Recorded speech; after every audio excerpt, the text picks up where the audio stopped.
Seems to be a fat man in. Oh, yeah, I'm going to have to take off my jewelry before I do any woodworking, too, because that'll tear up my various bits. And, you know, it's not the safest thing in the world to wear a ring while you're doing woodworking. Dear God, I have a lot of hair on my nose. For those of you who are wondering, yes, that is a Newfoundland flag dog tag.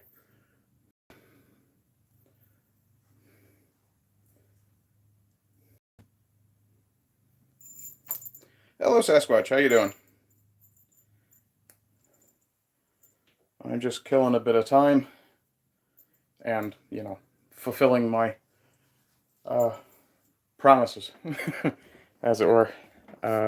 Of course, before I start fulfilling anything, I'm having a cigarette and a coffee. So, whoa, hello, Tilty Whirl. Just got out of the shower. Excellent. I should probably get one of those sometime this month.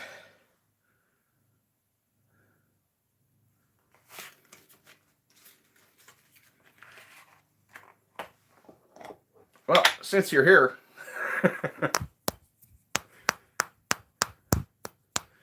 actually, I've been meaning to ask you, why do you consider that a dick move? I mean, it is kind of like bouncing it off someone's forehead, but... Hi, Kingdom.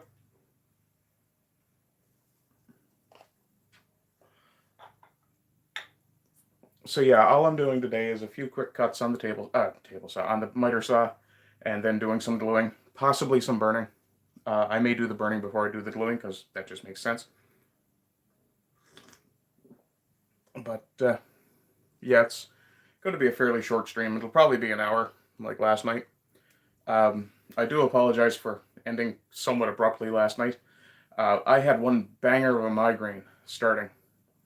And I ended the stream at about 5 or 10 minutes after 11, and went and did the standard practice treatments for migraine that work for me. So basically what I do... yeah, I can see how you consider that a dick move, though. Funny enough, I have a cousin, Jeff, that I don't like. But yeah, I'm just going to make a few cuts. Sorry, no, I was explaining about what I was doing last night. So I ended up ending the stream last night at about 5 or 10 after 11. Went and took an ibuprofen and an acetaminophen together, both extra strength. Usually I don't take pills at all for any sort of analgesic purpose, so generally a single dose of extra strength is more than enough. So I took one of each, went and got a very, very cold cloth, set up an audiobook, and basically laid down on my bed with the cloth pretty much covering everything from this area all the way back on my head as much as I could, and laid there like a lump for 3.5 hours. It was about 3:30 in the morning when, like a switch, the headache was just gone. I don't understand why that happens with migraines. I really wish I did, but it's literally one moment you're in agony, one moment everything's gone, and it's like, what just happened? And light triggered cluster head. Oh, those have got to suck. I don't. The only thing I get triggered from light is if the light is too bright directly in my face, I'll get a rhinitis reaction. I'll sneeze. But yeah, I can't imagine. That explains why you wear the sunglasses. Yeah, I don't think I've ever had cluster headaches. But migraine is not quite the same as a headache anyway. You can call it a headache, but it's like calling a... It's kind of like calling a femoral gunshot wound a light scratch.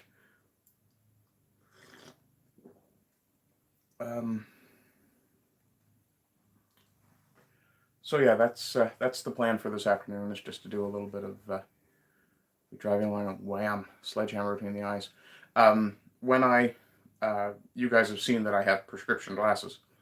I have astigmatism. I have 2 astigmatisms, one in each eye. And when I got my last prescription, I was doing a that's exactly what I ended up having to do in this situation. I was driving home from Port aux Basques, which is about, if you're doing the speed limit, it's about 18 hours. I usually do it about 13, 14. And no, don't worry, RCMP, you've already tagged me for the speeding tickets I deserve. Trust me. But, and to be fair, this time it wasn't really my fault. I was driving a vehicle that was registered in the US. Didn't realize that just because it said 100 on the speedometer, that meant 100 miles, not 100 kilometers. So, yeah, I was clipping along at about 160. Fortunately, this was right at the beginning of COVID lockdowns, so there was almost nothing else on the road.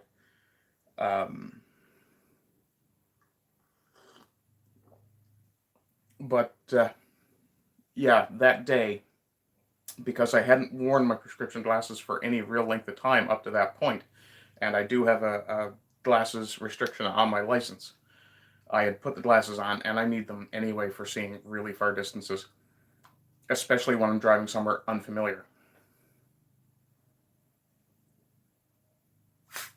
Get out. It's a little bit of almond, I think. I just had a mouthful of, or well, a handful of almonds before I came out. But I had these prescription glasses on, and I guess they were correcting the astigmatism, and it was almost like someone had taken a railroad spike or something and just driven it right into the corner of my eye, just behind where my iris is. And it was literally a case of, oh fuck! And I'm trying to control this cube van that's damn near empty, in 150 mile per hour gusting winds. Thanks, Rickhouse.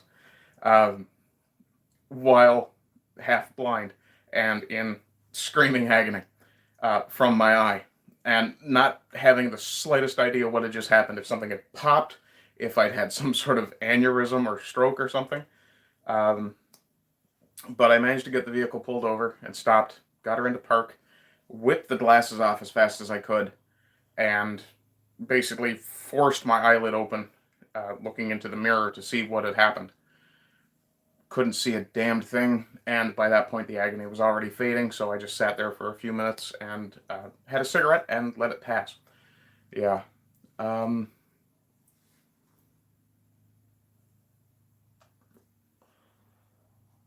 to remember. I think I used to see people pack cigarettes on each other's glasses in high school. Generally, that was more of a prelude to a fight than anything else, or establishing dominance, as young primates are wont to do.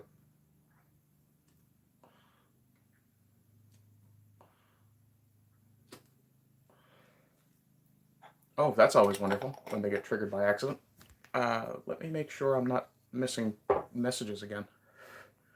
That was happening last night as well. Top chat. Live chat. Okay. So much and so often you just... Oh, yeah. So he basically submitted to your dominance, essentially. Let's see. Oh, you thought you were having strokes until the doctor triggered one by accident. Well, that's handy when things like that happen in the hospital. That's actually how I got diagnosed with migraine. I was talking to a doctor, and I mentioned to him that I had these headaches where light would really, really hurt and sound was painful. And he was doing the light in the eye thing, and basically I could feel the aura of it coming on. And I said, "Can you stop doing that?" He asked why, and I said, "Because I can feel one coming now after you've been doing that." But mine are more triggered by weather than anything else. 2 minutes to 4 hours. Good gods. I'd like a migraine that only lasted 2 minutes. I'd hate when, well, mine generally last about 4 hours anyway. The only solution I've found for mine is, well, massive doses of marijuana have settled them down in the past, but that's not really an option for me at this point. The other option generally is just to get in a dark place, get my body temperature as low as possible. Essentially, I treat it like a fever, and it seems to work. So, yeah. Let's see. So for news, if any of you guys happen to follow Aiden Paladin, she's currently dealing with a strike on her main channel on YouTube, probably triggered by, uh, I'll say the name because I think it'll be funny to see what happens to my channel if I say it. Pupils go wrong, one big, one tiny, poop, I'm blind looking for a bud to kiss. I would imagine, yeah. Oh, a bus to kiss, okay. Don't kiss your buds. I was assuming you meant a bud to kiss, but yeah, don't kiss your buds. Yeah, so Aiden is dealing with a strike, so there will be no Rolling in the Aisles stream tonight if anyone follows that. I'm a mod for Aiden, so I generally pop in there. Do not fear, Prime Night is here. Excellent. Speaking of mods, I knew I gave the wrench to the right guy. And yeah, no, Aiden is dealing with a strike, and I'll say the name once. Keffels. It appears that their mob has been attacking creators who talk about them in any way. Personally, I think someone who smuggles drugs to children deserves to be hung up. But that's a personal opinion, and obviously I am not encouraging violence towards anyone. It happened at work once and they freaked out, called an ambulance. Oh, that's awesome. As long as you didn't have to pay for the ambulance.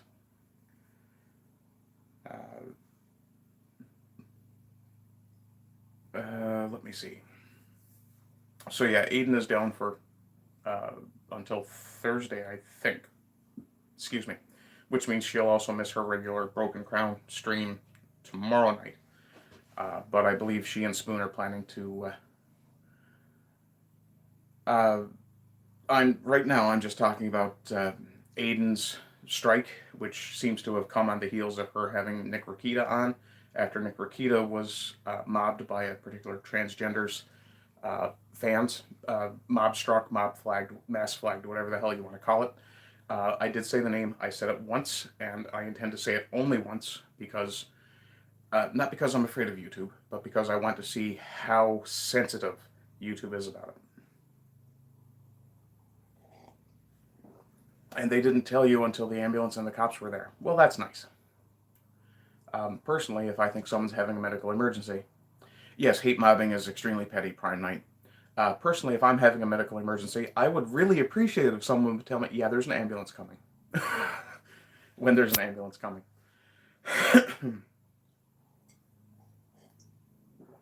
Okay. I don't believe anything I have to do this stream is on that bench, so that won't be an issue. And I'm just about finished my coffee.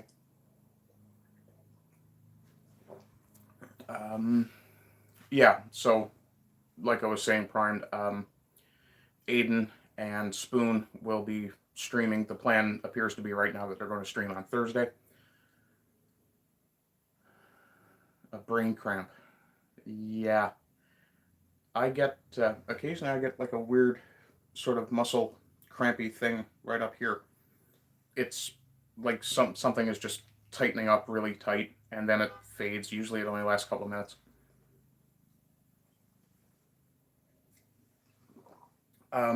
Let's see. What else have I got going on? Nothing. So, well, you guys know my schedule. Sultans, Shadilay, my Sunday stream. More almond. Anyway, I'll get us all set up here. Kingdom says, Primed, I'd love for the Draken to be added to DCS. What is DCS? Anyway, let me go turn on the light.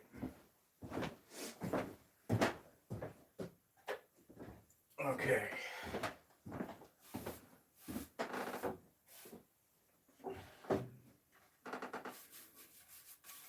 I'm just brushing this piece off because I want to make sure there's nothing that'll interfere with getting a good straight cut on the saw. First thing you're going to see me do is just trim off these ends so that they're square. I'll put that over there. Well, the first thing you're going to see me do is open a door because I want better airflow if I'm going to be cutting in here.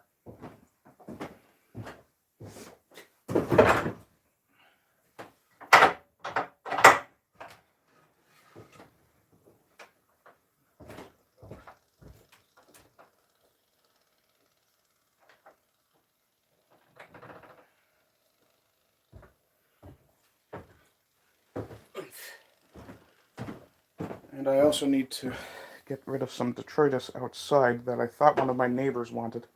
Turns out he didn't. Let's see. That angle is good.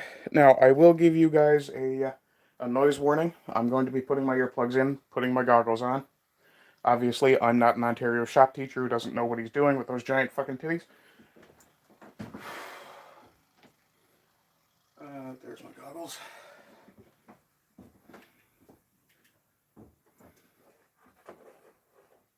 Earplugs.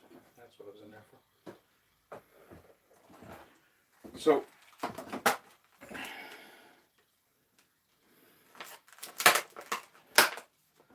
did anyone else see the very disturbing shop teacher on either Lotus Eaters or hello Spaz? Let's see. Yeah, I'd love an explanation about what the hell a Draken is. I know what the word means. I'm just wondering what context you're using it in, because I have no idea what DCS is either. Let me see. Yeah, so I don't know if you guys saw that disturbing excuse for a female tranny, transgender, sorry. My apologies. I sometimes use old, outdated language. But if you guys didn't see it, you can see images of it on last night's Discordant Dragons, this morning's Lotus Eaters, and this morning's Crowder show. Anyway, I'm going to make some cuts, so it's going to get noisy. At least it will once I plug in the saw. Which is always a good start. Okay, that needs to be brushed off. I don't like that much dust on the outlet.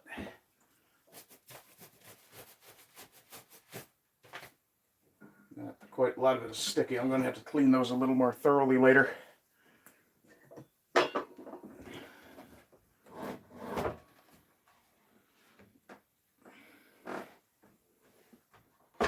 Okay.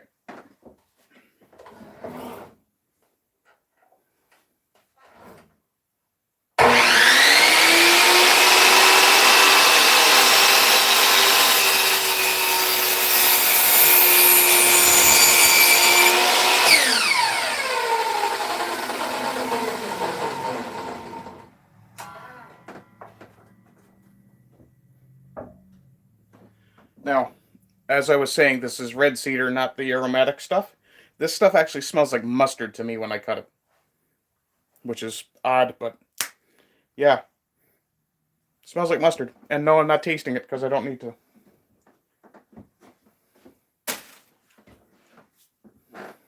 Now, just to make sure that my saw is actually cutting at a 90-degree angle, I'm going to check it with my square.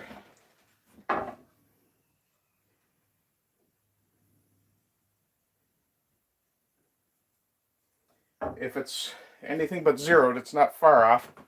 So I'm satisfied with that.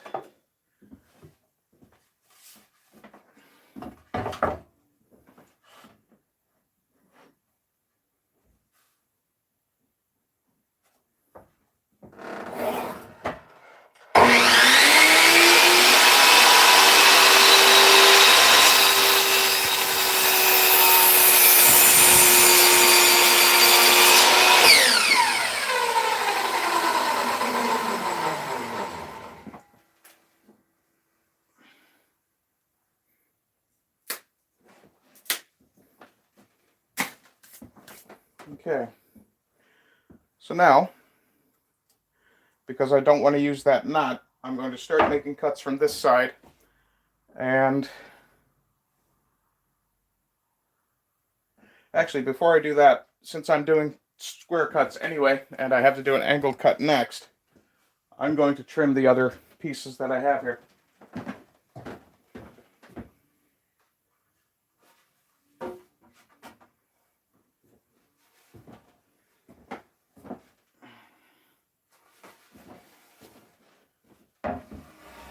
I believe I have the room to do this one left-handed, or rather right-handed. Yeah.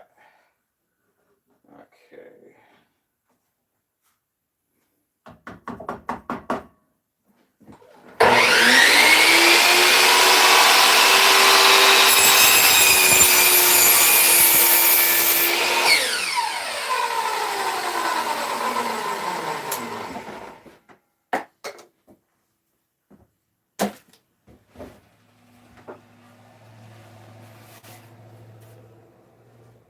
that's still got a factory edge on it, so I'll leave that alone.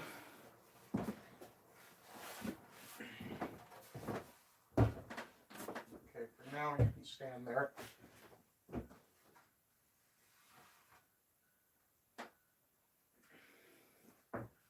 Now I think this piece is too long to cut right-handed. Just barely not, actually. So that's good. Is it sitting on something? Yes. Okay, I need that to not be in the way. So that has to get moved. There we go. Okay. Good. And for those of you who are wondering, the reason I don't want it to be sitting on anything else is because that can really mess up the angle of your cut.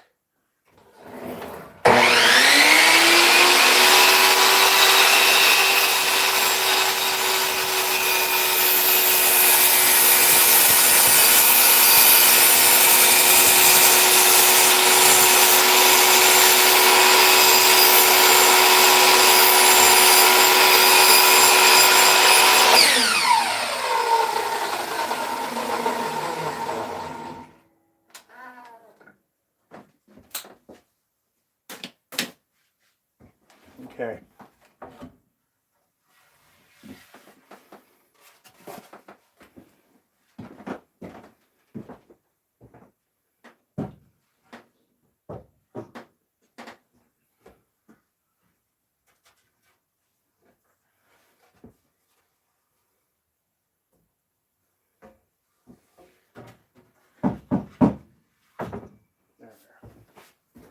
Okay, so a couple of notes about why I just did what I did the way I did it. You'll notice the last cut I made was very slow, and the reason for that is because the first cut, or the cut right before that, I made it a little quicker, and it created a fair bit of tear out. So that's why I went slower with the second one, to avoid as much tear out. There was still some, but it's generally unavoidable when you're using a combination blade. Excuse me. Also, you'll notice that I put the ends that I cut up, because the other ends are already significantly beaten up from being moved around a few times. So now we have to cut this guy. Oh, I see there's some stuff coming in here. Ooh, that's nice. Okay, yeah, those were very well fitted. Let's see.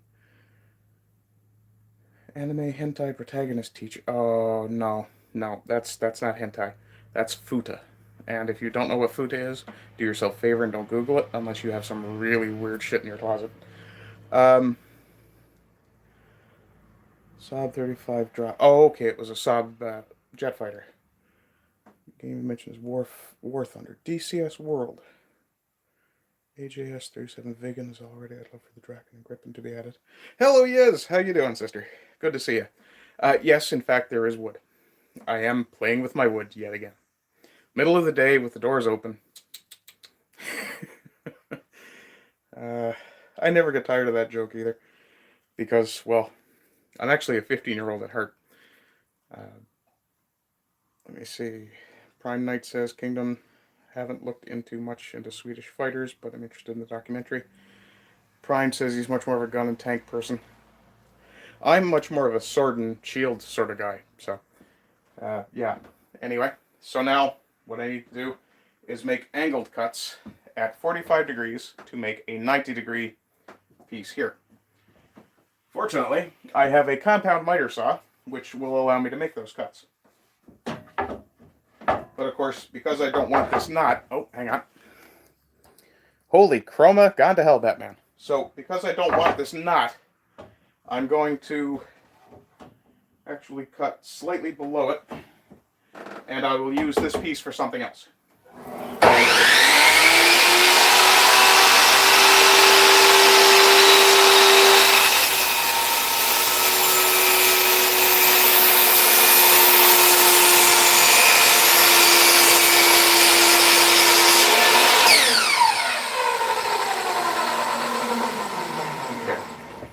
I mentioned before about tear out. That's what I'm talking about tear out, how you have the raggedy ends. So what happens is the saw just basically blows out a little bit of the fibers. It's not terrible, it could be sanded away, but I probably should have cut a little bit slower. And my God, does it ever smell like mustard in here now.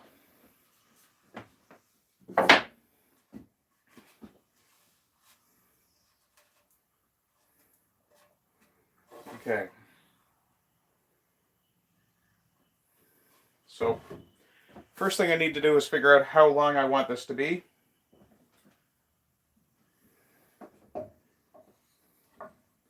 Now, I was considering making it in such a way that, and I'll bring this over here a little more.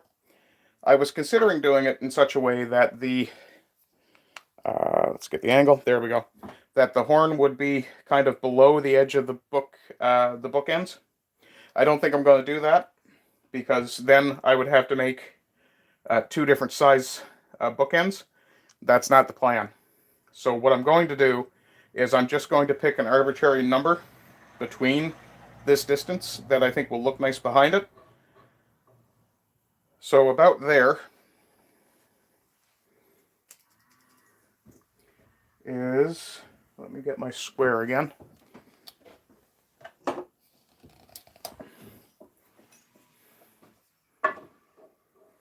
There we are.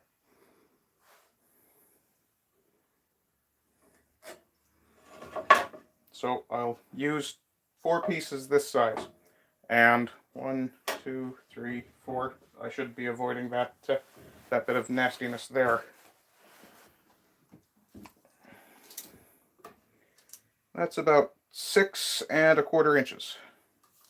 So I need 4 pieces, 6 1/4 inches.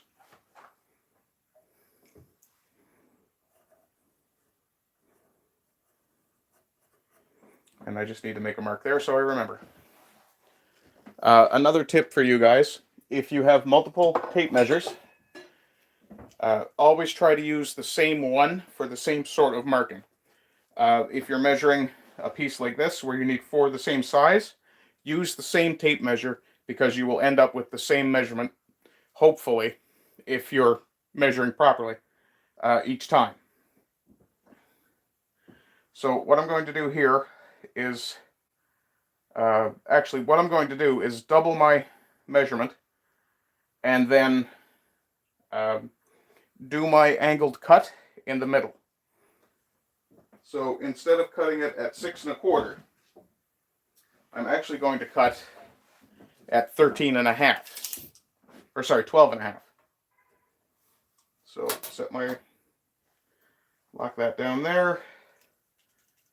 Go to 12 1/2. Use the square again. So my mark goes at about 12 1/2 on that side and that side. Different people have different marking methods. I use top and bottom of the tape measure. It doesn't really make a big difference, but it does give you, there we are. Okay, so that's my 12 1/2.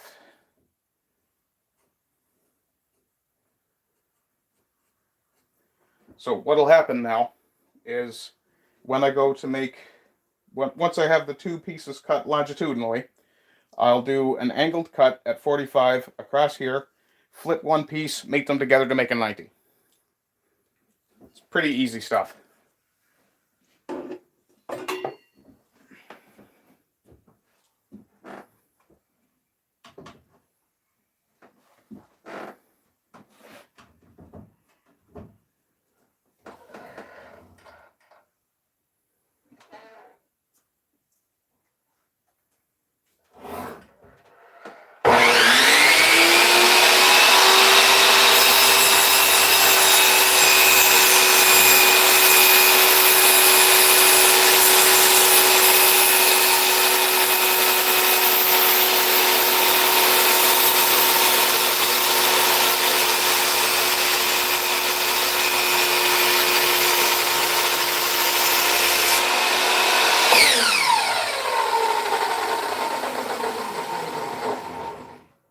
Now, I mentioned earlier that the shop teacher in Ontario with the cartoonishly big balloonies, was ticking me off because he wasn't being safe.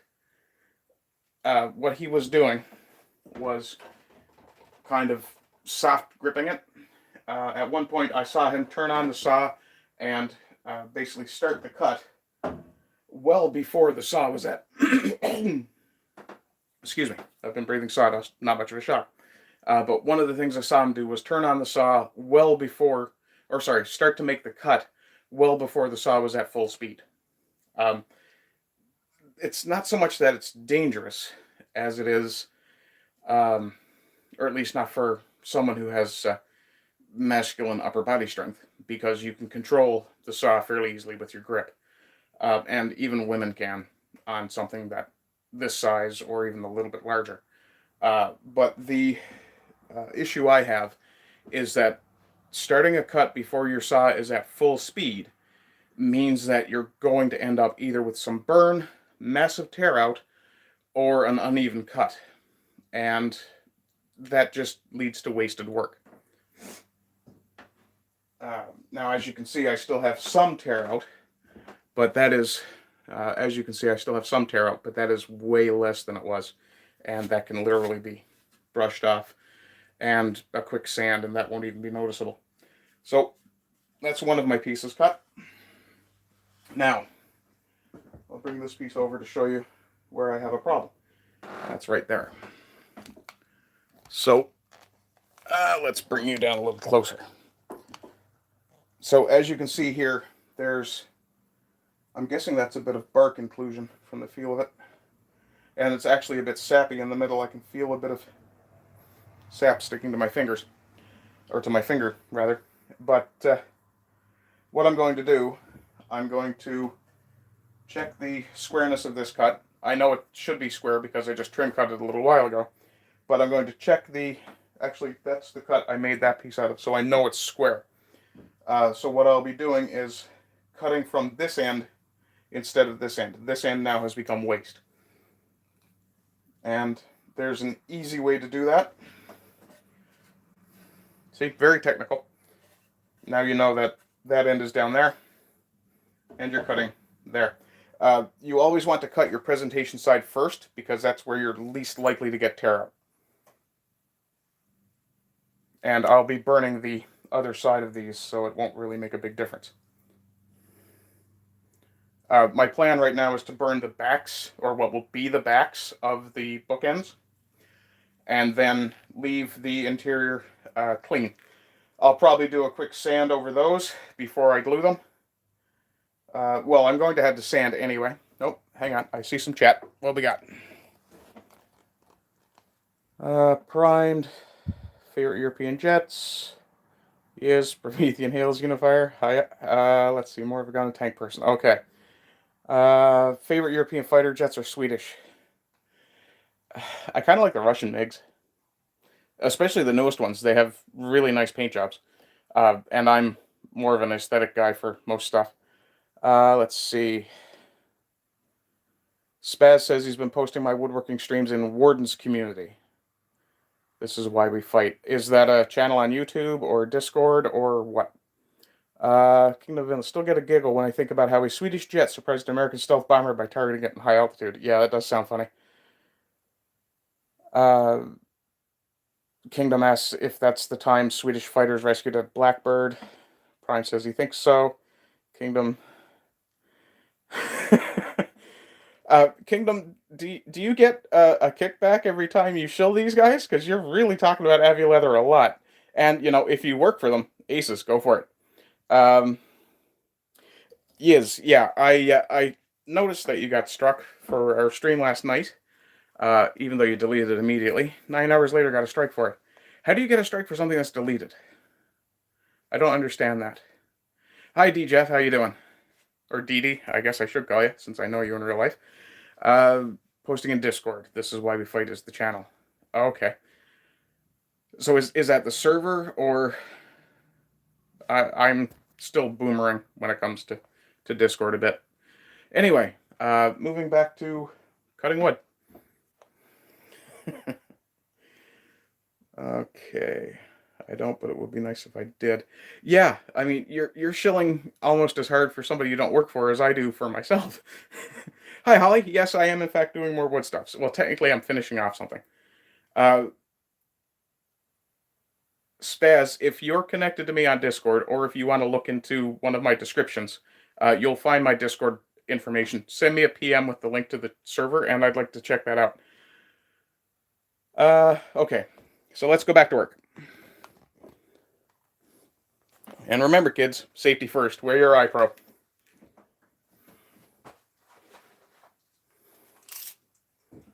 So we're looking for one piece at 12.5.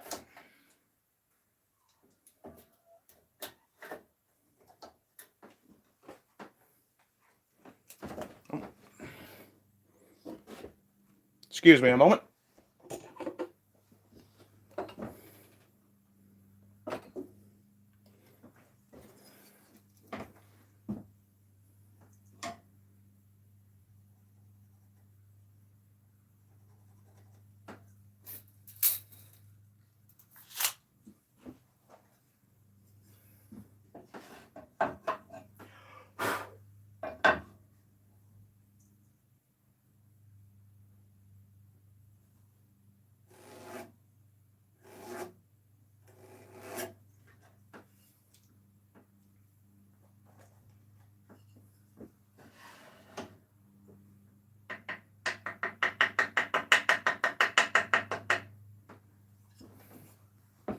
It is really handy having a laser guide for cutting. It definitely cuts down on the amount of wastage. Sorry, I'm just adjusting the stand that the camera is on. Doesn't seem to be tight for some reason. Give me just 1 second. You're probably going to be staring at the ceiling for a minute. Oh, come on, let go. Okay, fine, be that way. Okay, there we go. Bobble camera solved. And there.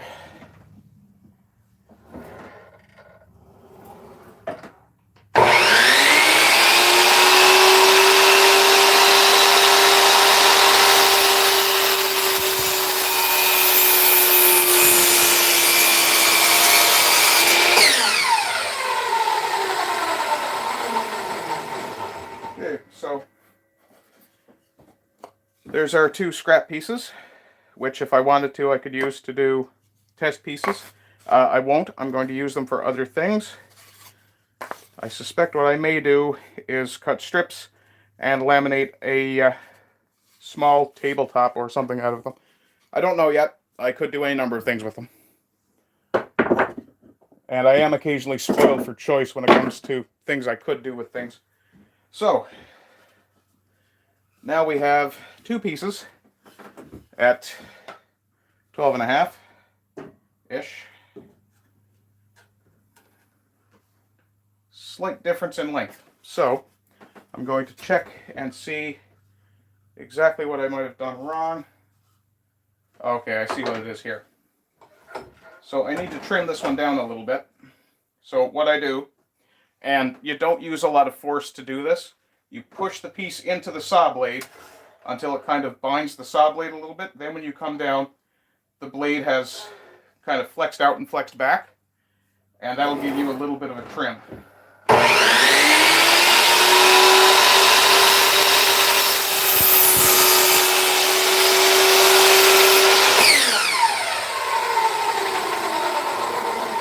And they should be pretty much mated up perfectly now.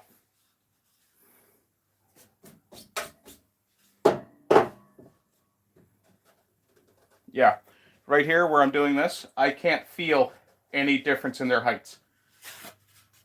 And if I flip it just to make certain, because I have 2 cut ends, I can see that I didn't cut something square. That really sucks. Or it appears that I didn't. It's got a bit of a warp in it. Okay, they're close enough. There's about a millimeter of difference in them, which is very difficult to see if I don't bring it right up to the camera and show you.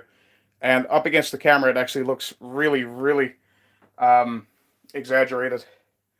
Let me see if I can get the angle right here. There you go. You can see there's basically about a millimeter difference. Not worried about it. I'm probably going to lose that difference when I make my cuts anyway.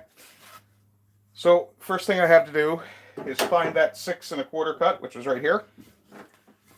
Grab my square again. I definitely need to start hanging my square somewhere better than that. Possibly right there, though I don't like that idea either.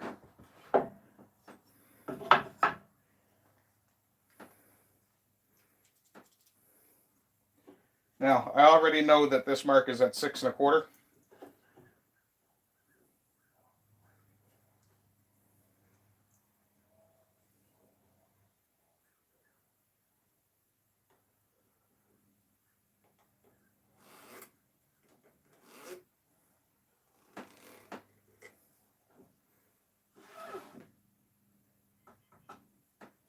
So that's roughly half.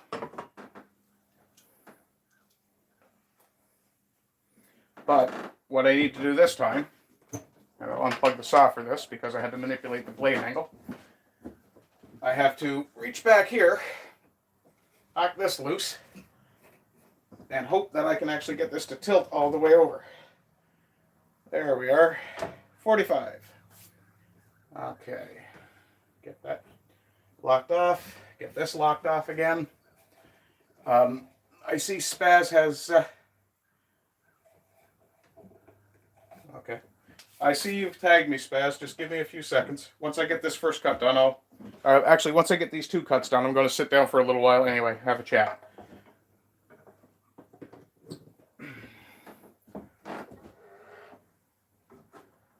Okay.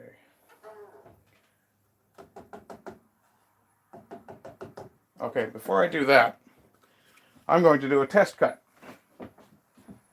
Which means I need this. So this is just a piece of scrap garbage board. And I want to make a cut at 6 1/2. So, do the standard practice. Or sorry, 6 1/4. So there's my mark, 6 1/4. And there's my mark, 6 1/4. Drop that in. Now, I'm willing to bet the laser guide on the saw is still accurate, but don't want to take too much of a chance on it, so I definitely want to do a test cut to make sure I don't screw up the actual good work pieces that I have. What I'm doing here, I put my pencil down on my mark and move my guide back to it. That's writing into something. Okay.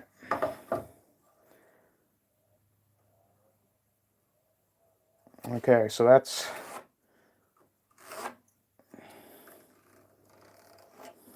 okay. So that's a little bit past 6 1/4. I'm not too worried about it. You can see the 6 1/4 mark is slightly downset from this one. This one's pretty much on the line, so that's the one I'm going to use.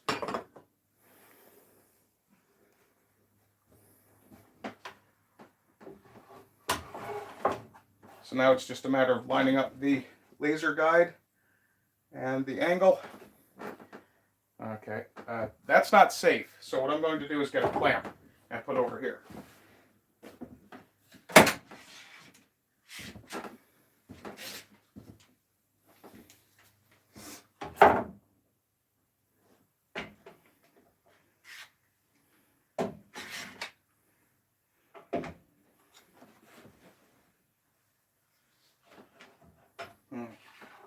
Okay, so that's a bit awkward. There we are. Okay, so that's good and stable.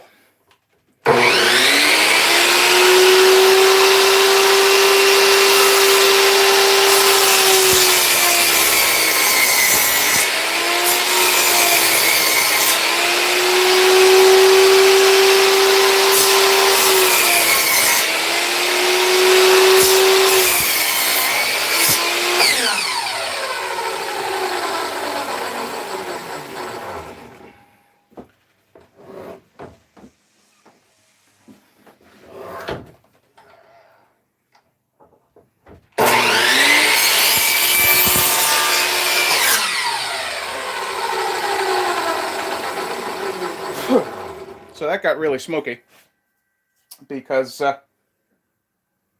well, I'm guessing because that's actually not hot. Oh, okay. It burned that surface a little bit. So now we need to know if this is the right length. So take your tape, go from there. We've got 7 inches here, but over here we've got just shy of 6 1/4. So that tells me I need to cut just a little bit further out. And I can do that simply by eyeballing it once I have the piece clamped. There we are.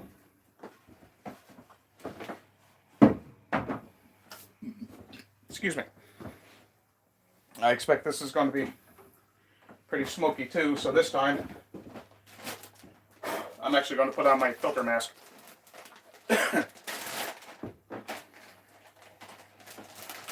So as I said, I'll get these 2 cuts made and then I'll sit down and have some chat and a cigarette.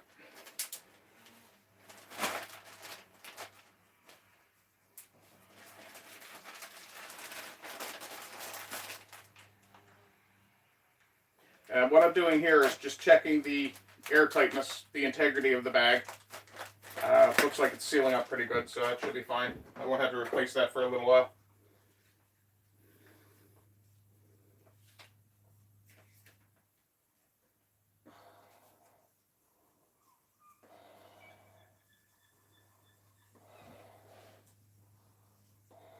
Oh. Did they realize I still have that piece left up there? That's a piece I did a test burn on.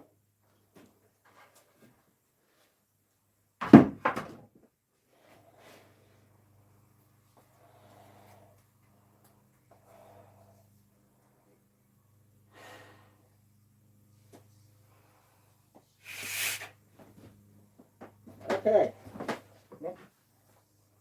Review anyway. Now, since the cut was a little behind, I need to tap it just a touch back.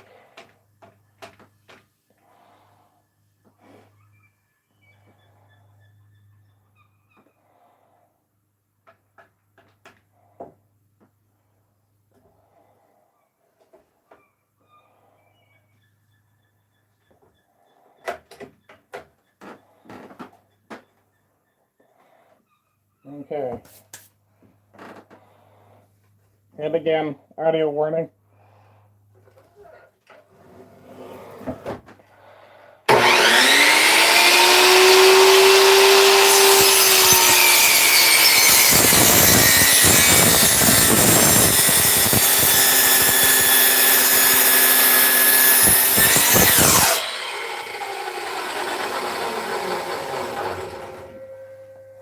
Okay.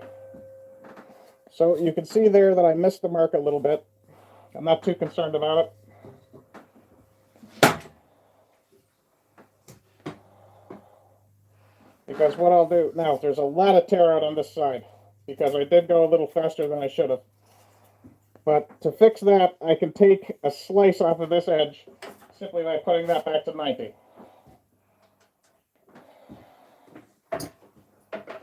And I figured out where all the smoke was coming from. This thing is full. Well, it's not full, but it's got too much dust in it.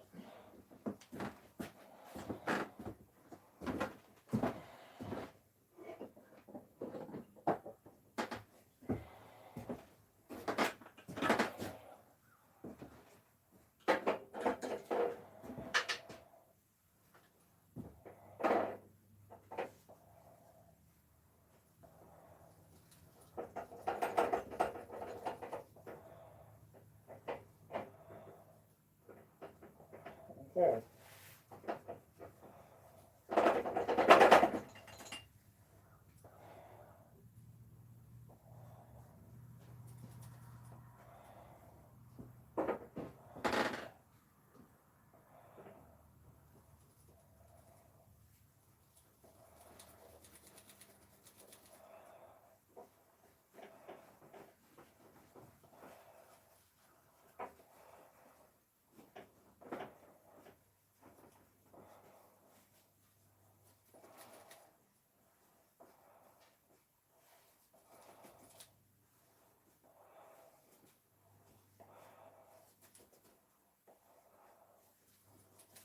Okay, and one of the problems I'm having here is this stuff is actually a lot wetter than it should be.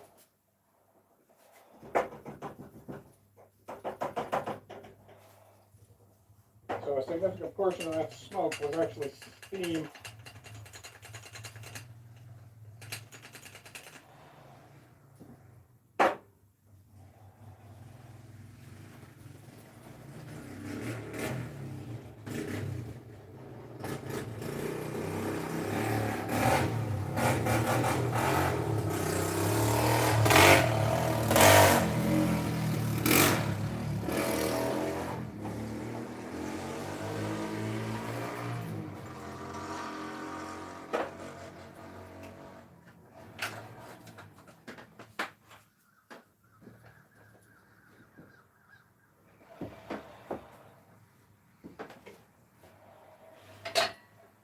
Okay.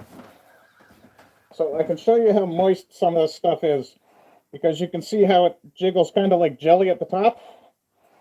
That's very, very fibrous and very wet. And that's almost certainly not this stuff.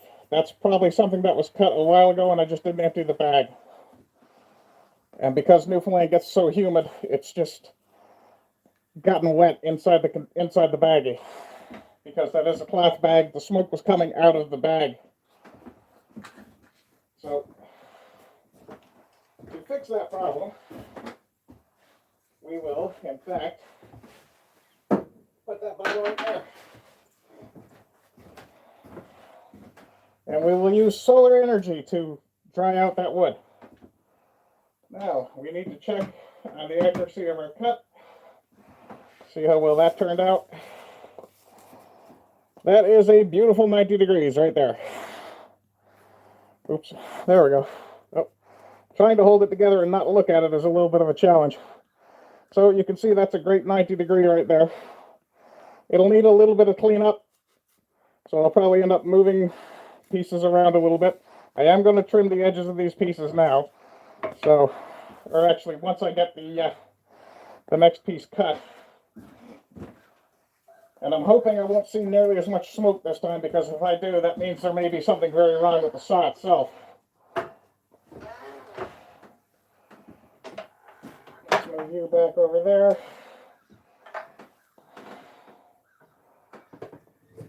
Now, I didn't loosen that, did I? No, good. Okay. Move those two pieces down here. And I don't have a 6 1/4 mark on this. Now, the reason I just unplugged the saw is because, just in case.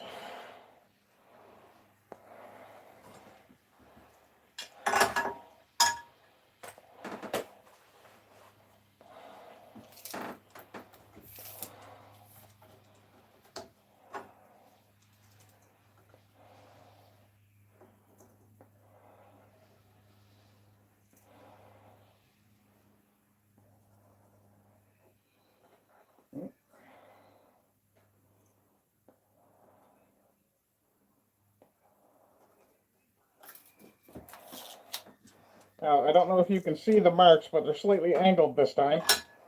And what I'm going to do is basically connect the dots where the tape was.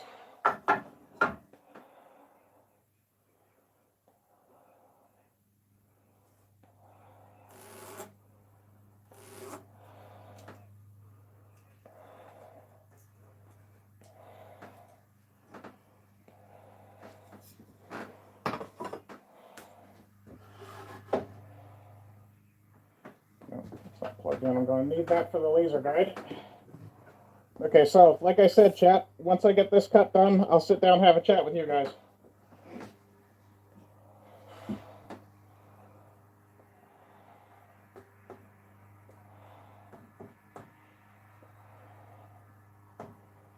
Okay.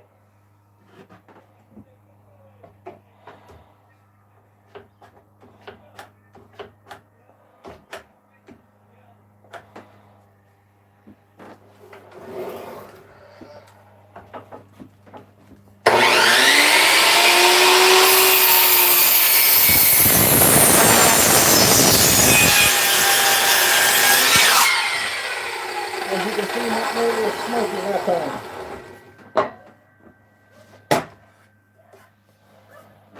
You can still see a little burn on that edge, but that won't make a difference for gluing.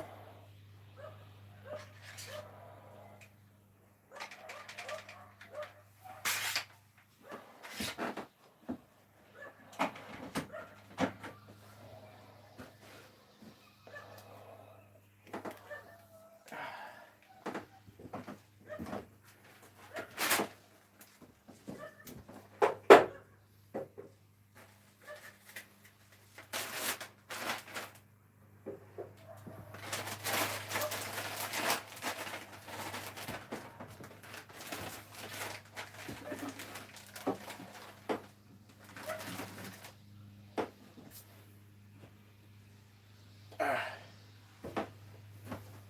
we are. Okay, so unplug this. Get that locked out. Unlock this. Bring that back up to what is hopefully 0, but looks like it's well past it. And now I have to check the 0 on my machine, unfortunately. Which means I'm going to have to make a cut really quick and see how square it is. See, you see this stuff here, this really, really fine powdery stuff? This is actually what's causing the smoking because it's getting into the motor a little bit. Oh, that's my jewelry. Okay. I need to cut something. So, we'll do this piece. Yeah. Okay, so I'm going to cut along here because that's relatively square, or relatively flat, I should say. This will be a quick cut, so I'm not going to worry about my ears, but you may want to worry about yours. Ow.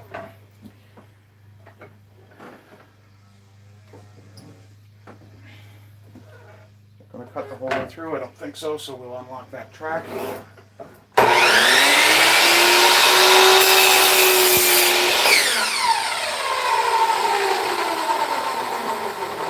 Now, since all we're doing is worrying about whether or not that is cutting square, we just have to do that.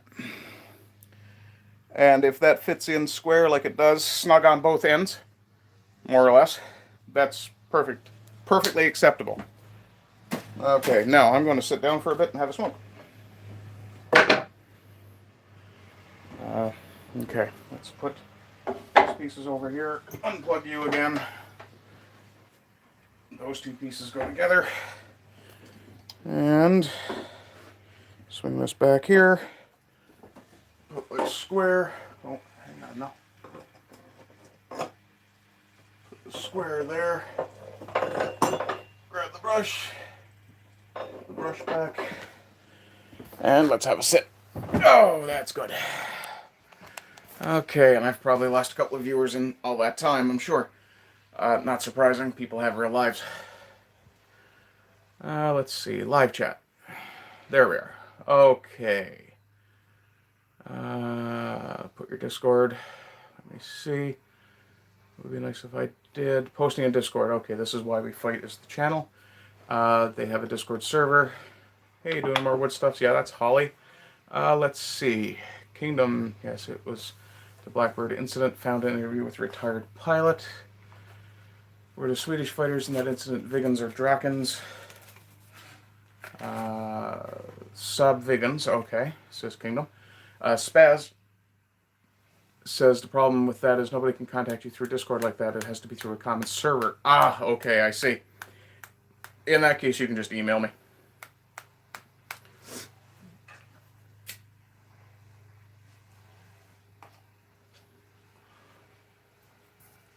Let's see. Unless I'm wrong. Sorry for interruption, not super important. It doesn't matter. Measure twice, cut once, tree regrows, fingers don't. True. However, measure twice, cut once, because you can always take more wood away. You can never put more back. Spaz says hello again. Kingdom of Vinland pestering Yiz by saying howdy. Arden said hi to Yiz. I, in fact, did say hello to Yiz.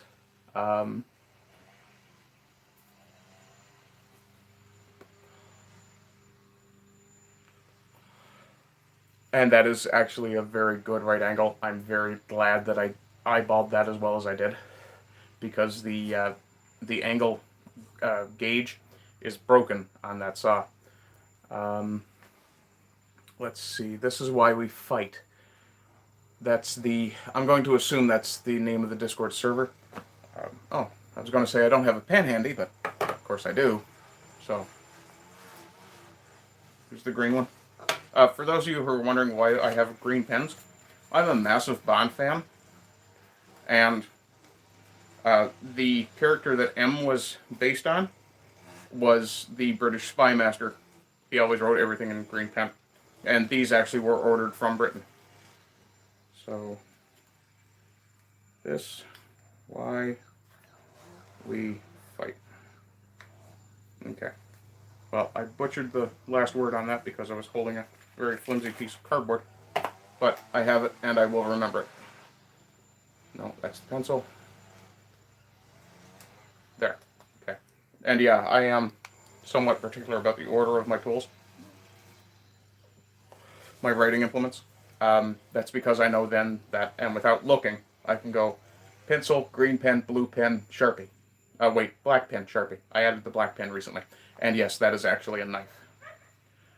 It's the... Oh, I see what I've done wrong here. I have the black pen in the wrong pocket. And of course the black pen is stuck. There it is. And I'm actually going to put the black pen on the other side from the pencil, because that's a liquid ink pen and I don't want to grab that by mistake in a hurry. So the Sharpie and the knife together, that's just a cheap no-lock knife. This is the one that I keep only for woodwork and only for trimming tiny pieces. For example, if I wanted to take some of this, okay, I'll show you this. Some of this tear out, I use it for this because it is exceedingly sharp and lets me shave things very neatly. To the point that that actually looks like I cut too deep, and I didn't. And I can actually fold that tear out back over and shave it down, and off it comes. This thing has never been touched with anything but wood. It's a very cheap knife, to be fair. Oh, it's got a bit of juniper bark stuck to it.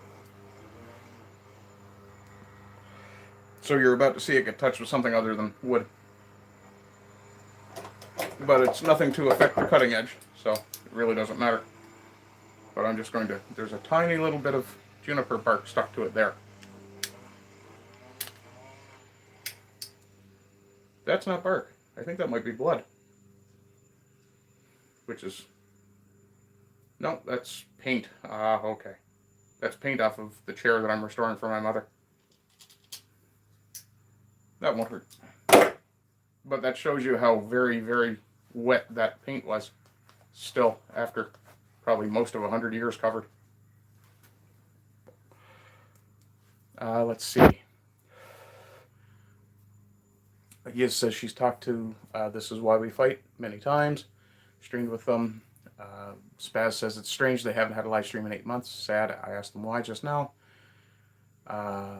Stop doing much with non-American creators groups to focus more on Appalachian Southern things, which explains why you actually talk to me. I'm at the very northeastern tip of the Appalachians here in Newfoundland. In fact, I climbed one of the Appalachians the other day. It was a hill, to be fair, but yeah. Done much with UK creators in last year. And Yiz says she's heading out, which is awesome. I'm going to just throw a bit of fire onto those, and then I'm done for a while as well. Because all I'm going to do is do a bit of fire, and then I have to let it cool. I'll probably go have supper. Yeah, it's 4:15, so... Okay, see you later, Yiz. Thanks for having me on Discord and Dragons last night. I had a blast, as I usually do. So yeah, guys, if you want to watch me playing with fire, I'll be doing that shortly. I'm going to do those trim cuts that I was talking about, and then I'll do the burns on the backs of the bookends. Trying to decide if I want to do it on the sides or not. Probably won't, I'm also going to have to do trims on the bases for the horns because I need clean wood to set them down. Oh, their Discord is called Warden's Community. Okay.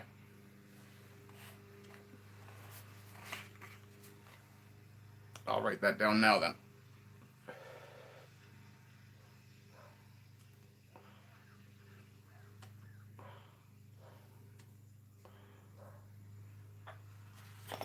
And I'll probably do another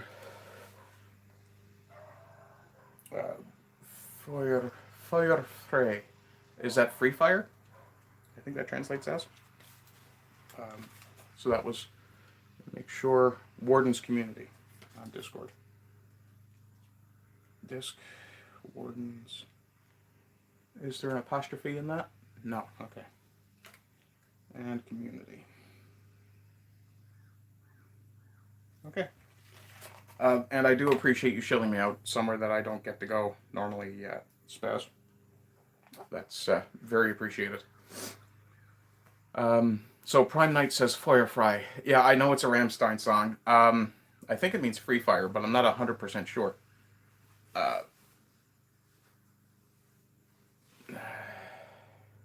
Yeah, I'm not 100% sure about that. I gotta adjust that t-shirt again because of the strap. So yeah, okay. So all I have left to do now is a couple of, well, I have to do 1, 2, 3, 4, 5, 6, 7, 8 trim cuts, which I'm just going to square off the sides of the cedar planks that I've just cut. It's literally going to be the trim system that I showed you earlier. Pushed against the blade, lift the blade, bring the blade down. I don't think I'll need to clamp them, but I very well might just for the sake of consistency. So again, you know, audio warning, I'm going to be ignoring chat for a little bit now. Lovely, I've got sawdust in my coffee cup and still about half a cup there. Well, a sip there. I'm not drinking that. On the upside, I've got water, because I'm no damn fool. And the weather turning colder here in Newfoundland is wonderful. Keeps this nice and cool. But even lukewarm room temperature, atmospheric temperature, it's water. Drink it. It's good for you. Okay, so let's go make those cuts. Don't mind the double chin. And bring this back over. I have to twist this a little bit so that I make certain that the weight of the tablet is over a central leg. Otherwise, the entire thing falls over. And I really like having this tablet in one piece. So, we'll go one piece at a time. And in order to facilitate this, I'm just going to lock the blade down, push it over, clamp it here. I'm not really loving that because that's a long cut. The track is still loose, that's good. Okay. It's not ideal. Ideally, I'd be doing this on a table saw, but I don't want to take the time to set up a table saw right now. So,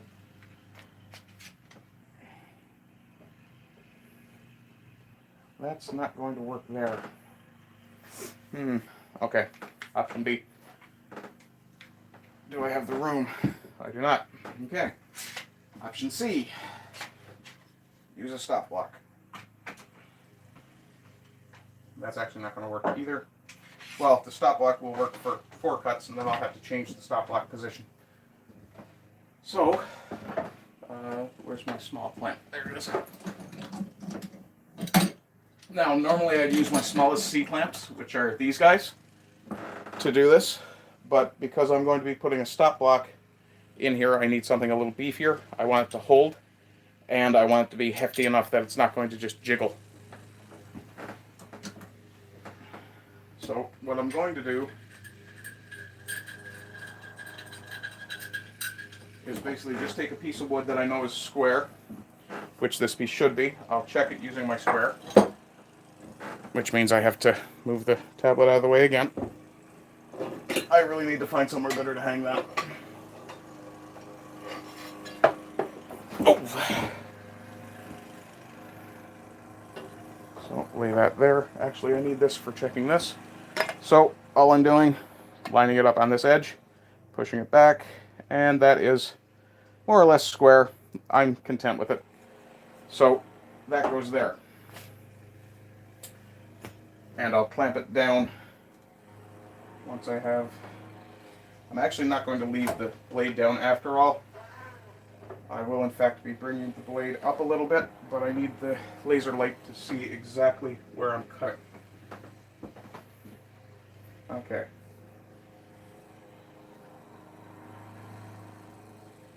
There we are.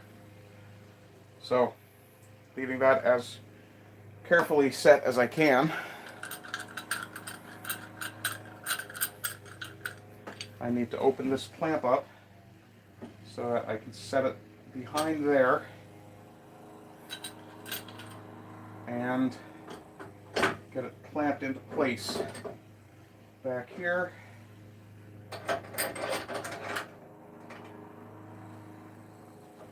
Now there's a little bit of play there, so I'm going to check my cut again, and it's good. Now that played a little bit, so now I have to do all of that all over again. Make sure that's square to the edge. Before I do that, actually, I'm going to move my stop over a little bit and check again. That is far too deep a cut at this point. Checking again, it's a little shallow. Give it a press. Okay, that should be good. So, pin my stop block in place. Check my cut, it's not too deep. And do the earplugs and goggles thing again. So of course that should also be your guys' audio warning. Also, let me know if you guys actually watch these with headphones on, or if you kind of just watch them with the volume control handy. So what I'm going to do is make 4 cuts, and all 4 cuts will be on the same side of the blocks. So it'll be this way. Yes, I do realize these blocks are different lengths. The plan is to have the longer side up. Or actually, no, probably put the longer side down, because that'll give better physics for retaining books.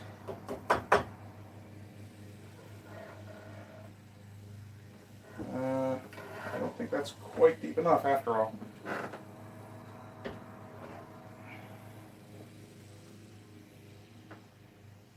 Okay. There we are.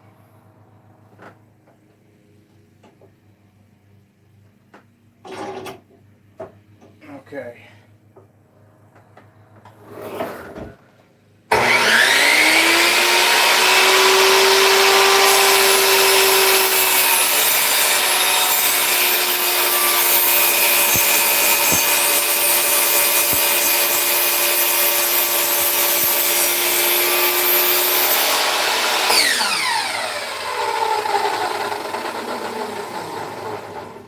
Now, I will point something else out as well. When you're doing a cut with a miter saw, you have 2 options for when you're finished the cut. You can either hold the blade down until it stops spinning, or you can keep it spinning at full speed and lift it. Because this doesn't have a guard on the blade, I generally prefer to leave it down, especially if my hands are a little less than, say, 8 inches away from the cut. As you can see, there was no tear out with that cut. It cut beautifully. So that is actually extremely pleasing to me. Lay that piece down, and we'll do our next one.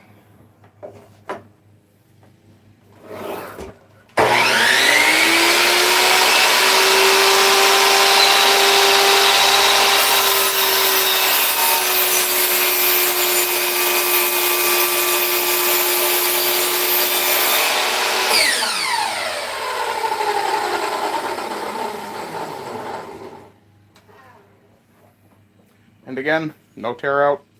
This cedar is actually really nice to work, so I really appreciate that. I've never worked with cedar before, so it's Bit of a new experience for me.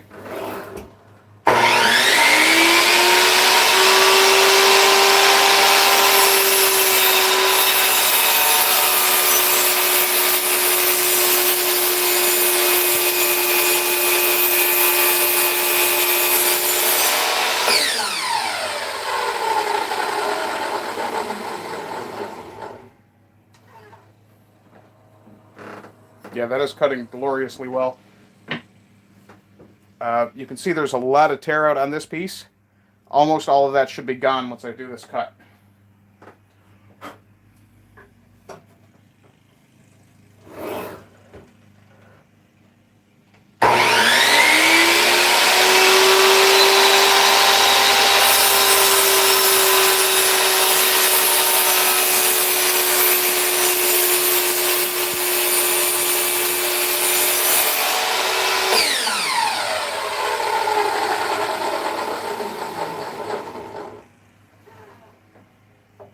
And there we go.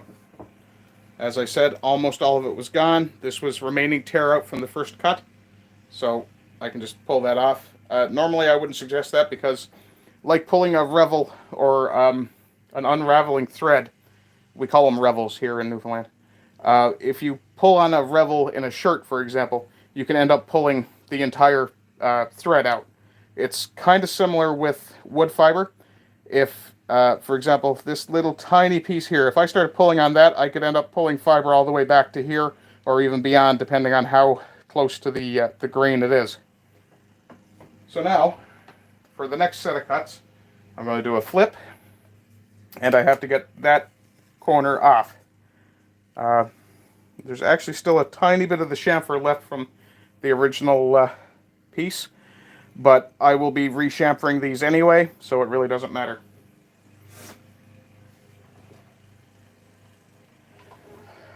And of course, there's no way this would cut, so I have to actually move this over just a touch. And actually, for that, yeah, I just need to unclamp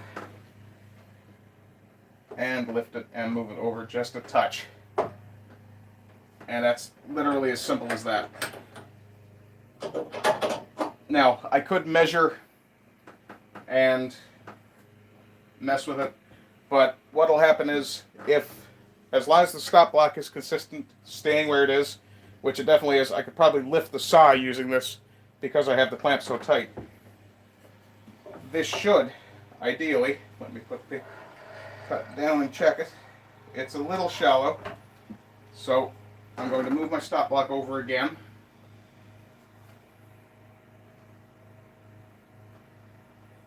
And I didn't have my stop block down square, so that was part of the problem. Let me check where that's going to cut now. That's fine. That will take off all that chamfer anyway. There we are. Now, the problem I have now is I don't want to push too hard on this edge and crack it, so I kind of have to grip it back here, but I also don't want my fingers under the blade, obviously. Actually, you guys can't really see what I'm doing there. Let me move you over this way a bit more. Okay, so I want to cut a line here, but I have to be careful of this edge because I don't want to beat this edge up. So what I'm going to do is grip it with my thumb under here and my fingers up here, but I'm going to be gripping this way and pushing that way at the same time. That way the blade is well away from my fingers and I don't end up playing, you know, paper, rock, scissors, table saw.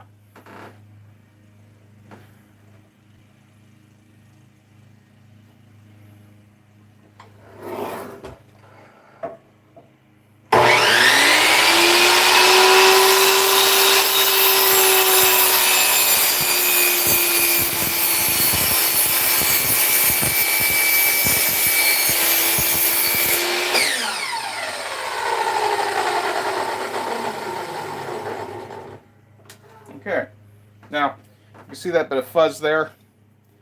That's just, it's not even tear out. What that is just fibers that didn't quite get cut. And that's still a beautiful cut there. So that piece will go there. And just to show you how much is remaining, minus the kerf of the saw, this is extremely thin. And in fact, if I chose to, I could probably break this down even further. And carve toothpicks. Personally, I don't go in for mustard flavored toothpicks, so that won't be happening. And it's just the same process 3 more times.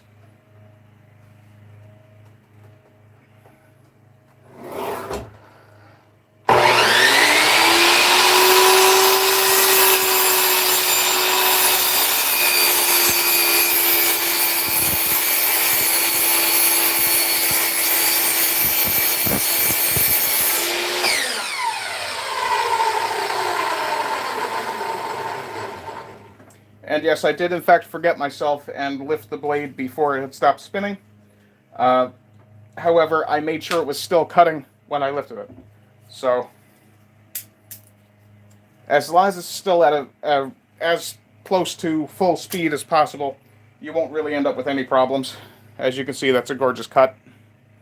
Nice and square-ish.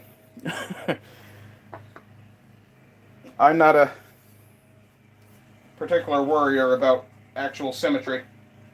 The part that's going to matter most for symmetry is going to be when this goes together.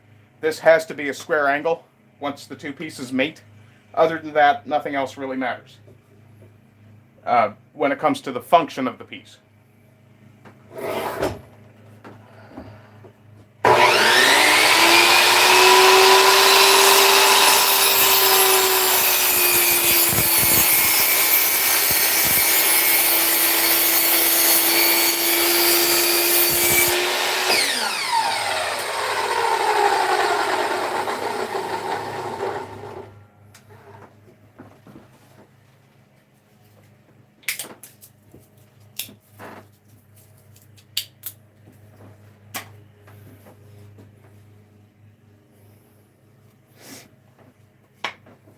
Oh, one more.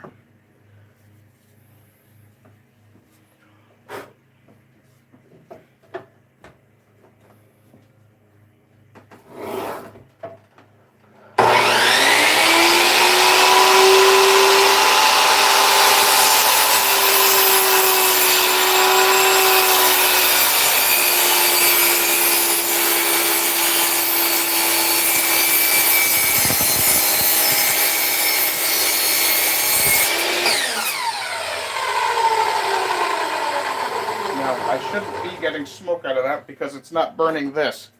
So I'm getting smoke from somewhere else. Which tells me I probably need to tear this saw apart and clean it very thoroughly. Which I don't know that it's ever had done in its entire life. So anyway, that's all our cuts done. So there's very little sawdust in the bag as well. Let's see if we can't maneuver that out of there and bring you guys over here this time. Okay, well, somebody's hanging on. It's probably night. At least I think it is. Okay. So, I can feel my brain again. And I'm sure I'm significantly quieter than I was while I had those in. So we'll put, actually, before we put those up there, I'm going to need those when I do the burn anyway. There is a significant amount of smoke in here. And I'm not too pleased about that.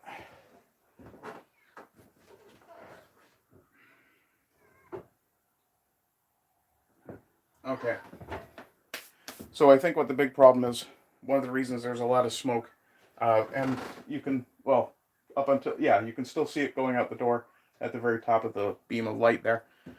Right about there, you can kind of see the movement here. That should not have been smoking. So what I think is going on is the saw probably needs to be taken apart and cleaned internally. It's a very old saw. Listening and moderating while playing Medieval Dynasty. Go a few hours more before night shift. Oh, you have a few hours more before night shift. Yeah, I can imagine.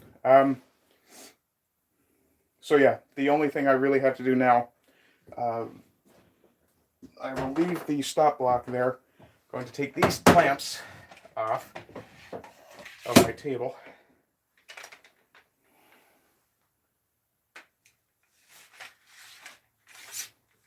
You're not helpful. There we are. And I don't necessarily endorse any of the equipment I use because a lot of it's significantly cheaper than I would really like it to be. But it's acceptable. So it is what it is on that front. So now, the next thing I have to do is the burns on the back of those. And that's going to be one of those things that I just do with care. So just give that a quick sweep. So let's bring this over here for a moment just so I can explain what I'm doing. So I won't be using, actually I will be using those. What I'm going to have to do is, and I'll use one of the small ones to start, I'm going to have to grip this side as gently as I can in these teeth. Actually, I think I'd be better off using one of the clamps, which I think I will do. So that will sit there.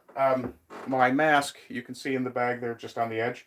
I've got the bag left open and it's sitting in the sun to create heat so that some of the moisture from my breath will go out, will flow out of the bag. Once I'm done with the burns, I will be sealing that bag up again, squeezing as much of the air out of it as I can to preserve the life of the filters. Once that's done, I'll just put it away. I don't believe I'll need it for doing the burn on cedar. Everything I've read about cedar tells me it should be essentially non-toxic. But while I'm doing the burn, I will need some sort of means of holding onto it that doesn't require me to get my hand anywhere near the torch flame. Normally I would use those pliers, but I don't think they're going to be appropriate. So what I'm going to use instead is one of my, I think I'll use my large C-clamp for that instead, actually. And I'm going to need cauls, which if you guys remember are the protective pieces of wood. So what I'll be doing is basically creating a sandwich. Let me see, I should have a couple of small pieces here I can use. There we are. These are pieces I've actually used before. I know that because I have that squished. So one piece goes there, one piece goes there, and I will be sandwiching. Oh, here we are.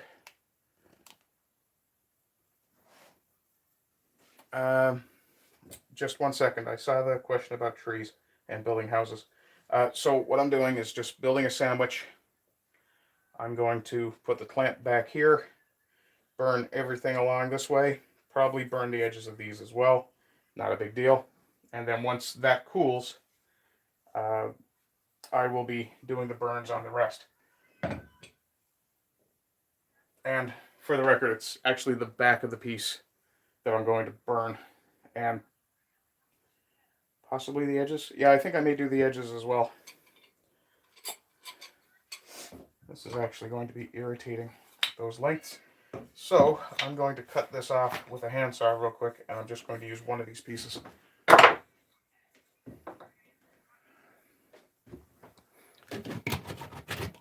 here.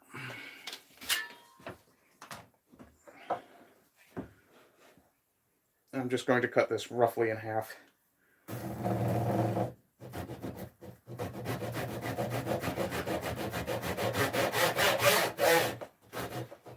Okay, that's going to take far too long. I'm just going to use the table saw, or the miter saw rather. Okay.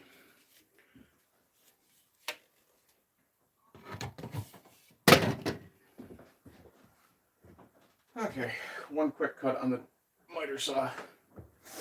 I'll give you an audio warning, but I'm not going to worry about it.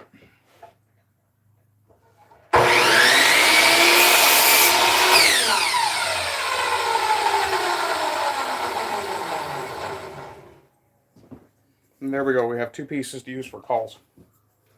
One will go actually there. One will go there. That piece goes in between. And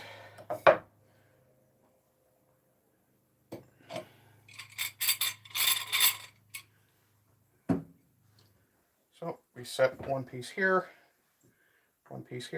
fit this in between. I am going to drop it all the way down and then push the calls out a little bit. And then lift it to make sure it's not pinching the cloth itself that I have it laid on. And then I can really crank down on this. And I want this to stay stable, so that will do. Let's see. Okay, so this is going to be the outside. So this is the side I need to burn. And I need my torch. And I'm also going to need to change the angle that this is sitting at. Okay. So it's just going to be the same process I was doing with the horns. Burn them, sand them, done. There's a lot of sawdust on this. There's going to be a lot of sawdust on everything because really I shouldn't have had the miter saw operating inside. But with all the there we are. With all the ventilation that I have in this shed, it's not so bad. You'll notice I'm doing something different this time. I'm just burning towards the edge. I'm not actually going over the edge.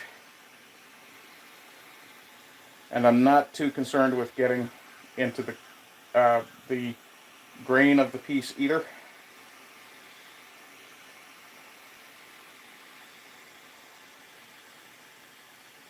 Because, as I said, the aesthetics of this is kind of important.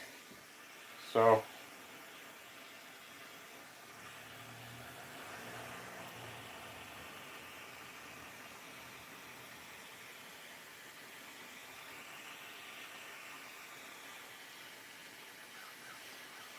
this is actually extremely small of a torch, and it's kind of hard to get it to light. So I try to work fast when I do use it. Not too fast, of course, because we want the color to be consistent.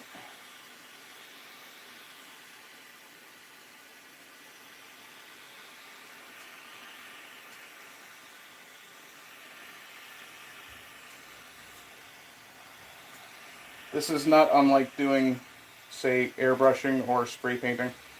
Your stroke technique really matters. Okay. Just going to burn down along this edge now, so I have that done.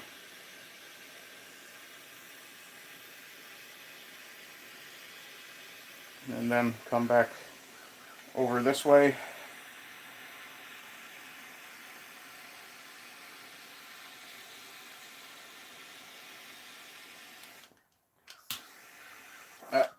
That actually got the hair on the back of my finger.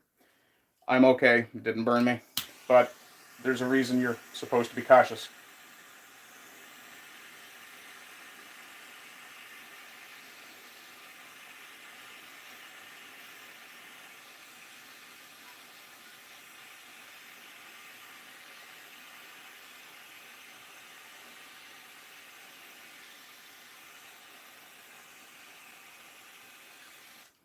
Okay, now you can see that I've still got some light colors in there, so it's really just a matter of hitting those a little harder.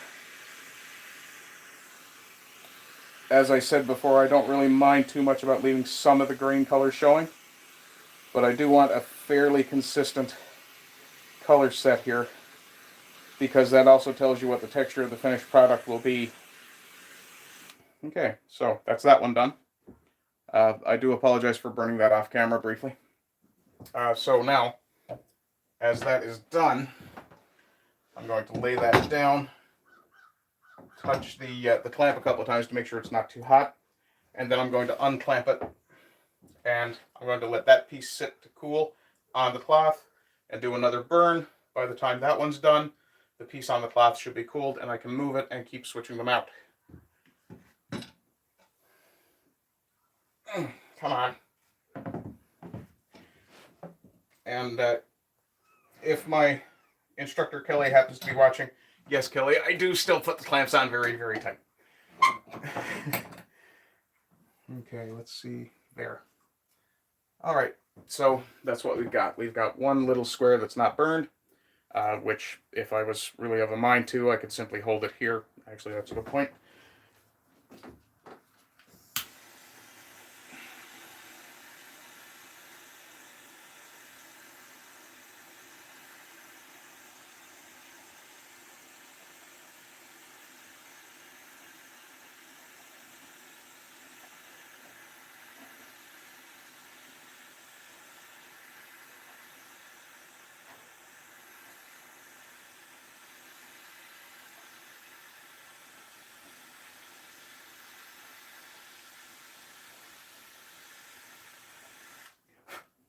Now, normally I would let that burn because that's a bit of sap close to the surface.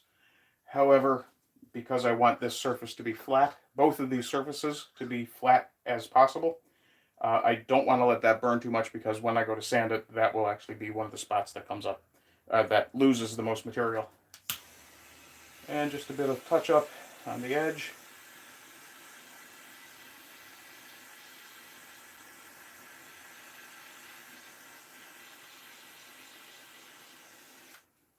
Okay. Try that down. It's not too hot. If it was too hot to hold, I'd put it down, obviously.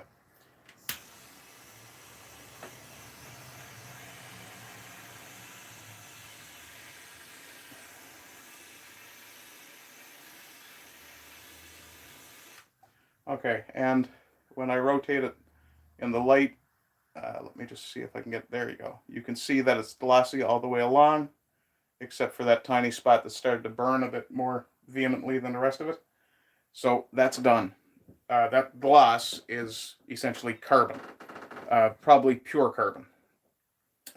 That's not going to stay. It's soot. It's no good. If I tried to do a finish over this, I would end up with an absolute mess. So that piece sits to cool, and I need to get another piece to burn. And I will do one of the longer pieces this time.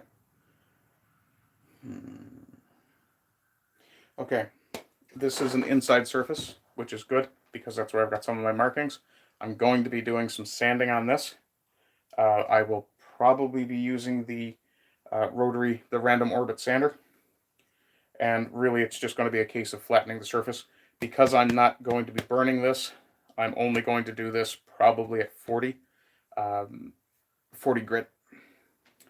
And just enough that I've basically pulled as many of the wood fibers, or flattened as many of the wood fibers as possible.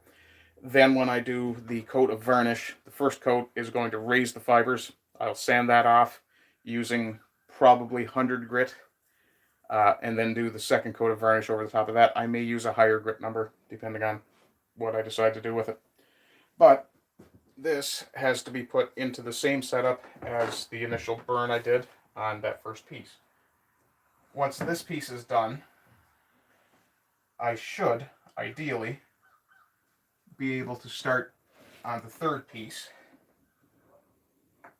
And I actually have to check the time real quick. I think I'm getting perilously close to 5 o'clock. So I'm going to do this burn, have one more cigarette with you guys, and then I'm going to go and have supper.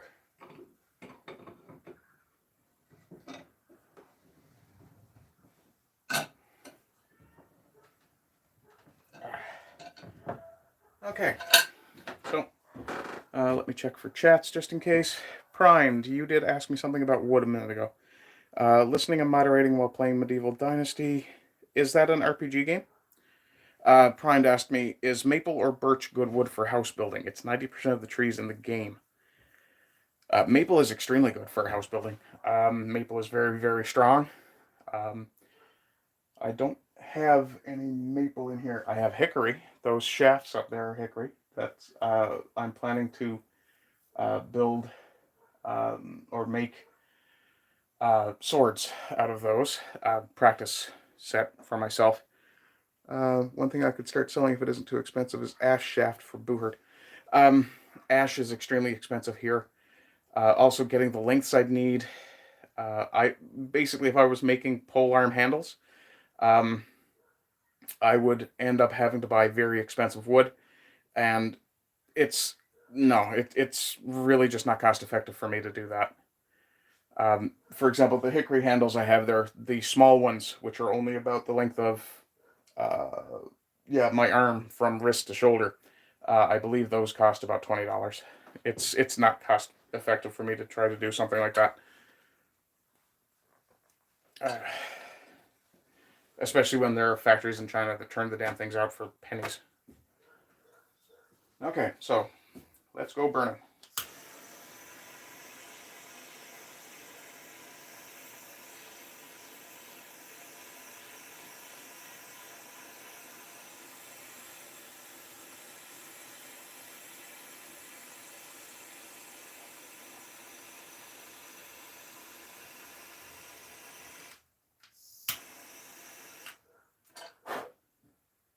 And you can see that because of the angle that I'm using, I'm angling it this way and making sure the flame goes that way.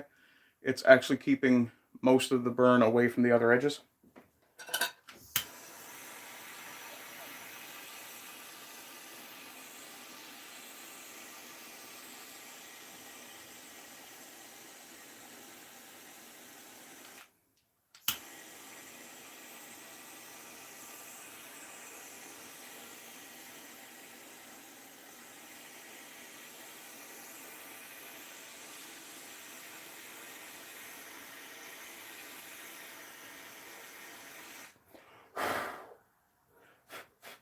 Some of the tear out on one of my calls started to catch, so I needed to put a stop to that very quickly.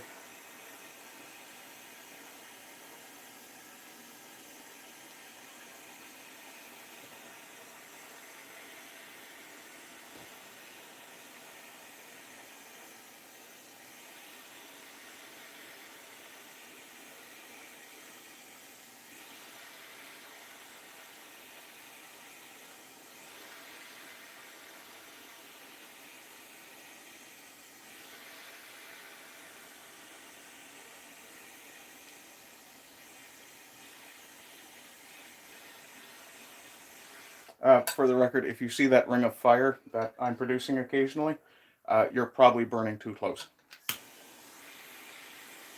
Because what that is, when you come down and you go back, and you see that, you're actually wasting fuel.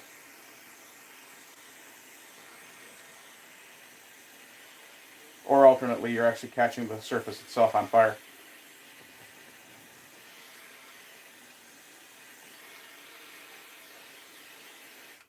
And I believe that's pretty good. Yep, okay. And then the same treatment. Let that sit for a few seconds.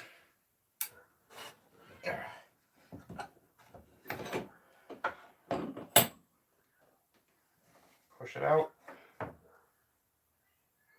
Okay, I'm just feeling for the temperature on my hand. I haven't actually touched the piece. It's very warm. It does in fact look very nice. If I could actually do a finish over this, I would really appreciate it because that's got a glorious gloss to it. But unfortunately, all it really takes is just a touch, and I can show you simply by pulling a simple line that that gloss is extremely easy to lose. This is basically just soot that will come right off. Which is why I sand it, because it's just as well to take it off as it is. Oops, put that the wrong side up. I don't want soot on the back of the piece. Okay. Oh, I missed a spot. Yeah, you can see here, this is this little spot here that I missed. That's where the chamfer is on that edge. So I'm going to have to do another little quick burn on that, which means I need to grip it up here and get the angle just right. and bring it back until it's just gone. Yeah, it's not 100% perfect, but then again, it's woodworking. Nothing is 100% perfect when you work with organic materials. Now, this still warm to the touch, but far cooler than it was. So I can grab that. And then I have to finish off. You can see in the center here that needs a bit of finish. And then, of course, the obvious spot needs to go.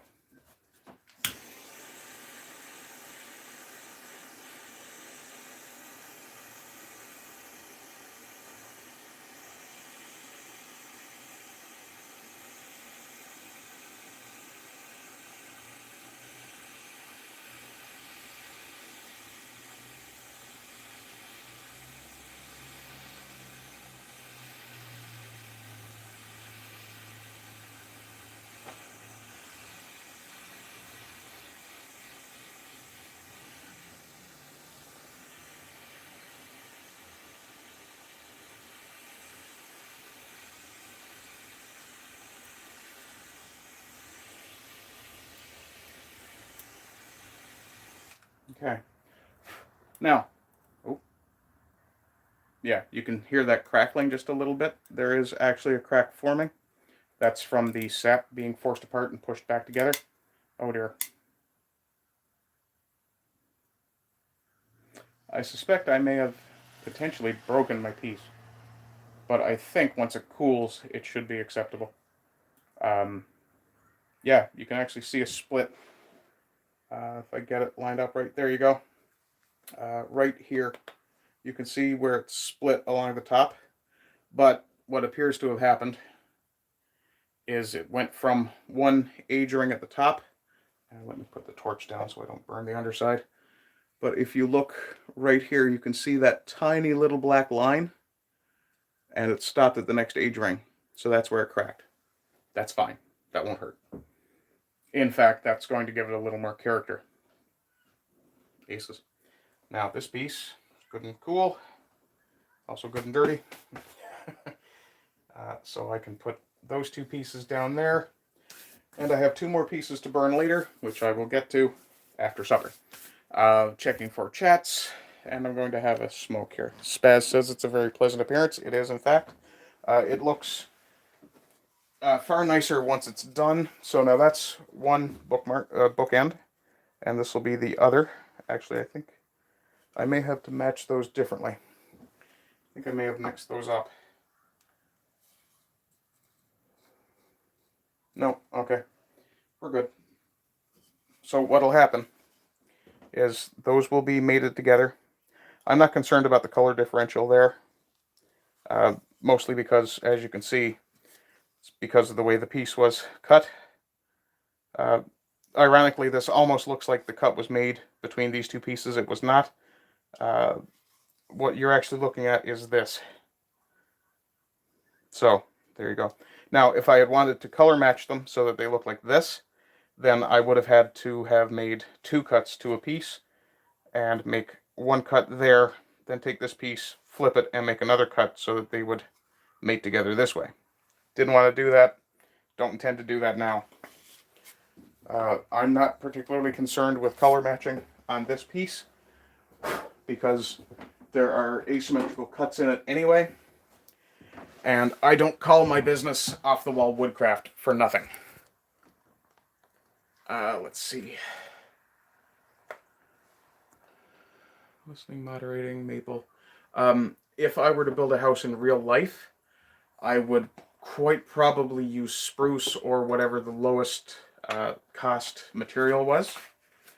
But the reason for that, I need this piece to go in my pocket so I remember to read that bit about Warden's Community. But the reason that I would use the cheapest lumber I could get is because cheap lumber is still strong. Maple is extremely expensive, and generally it is grown for furniture use, for display purposes. It's an aesthetic wood. Birch, much the same. It's far less dense than maple. Far less tough. It's not nearly as tough as maple. but birch has its own sort of aesthetic character. So birch does itself get used a lot, generally for plywood, things like Baltic birch plywood, which for some reason I can't get right now. I'm going to guess they're going to blame Putin because it's a Russian product because it comes from the Balkans. It's Baltic, not Balkan. Look, we can't get Russian salad dressing in the stores right now. That's how bent some people are. You know what poutine is? Yeah, some people wanted to change the name of poutine because in French, poutine and poutin are the same thing, or sound too similar. Um, yes, because uh, fries, cheese, and gravy is definitely such a Russian dish. Friggin' Quebecois invention, for God's sakes.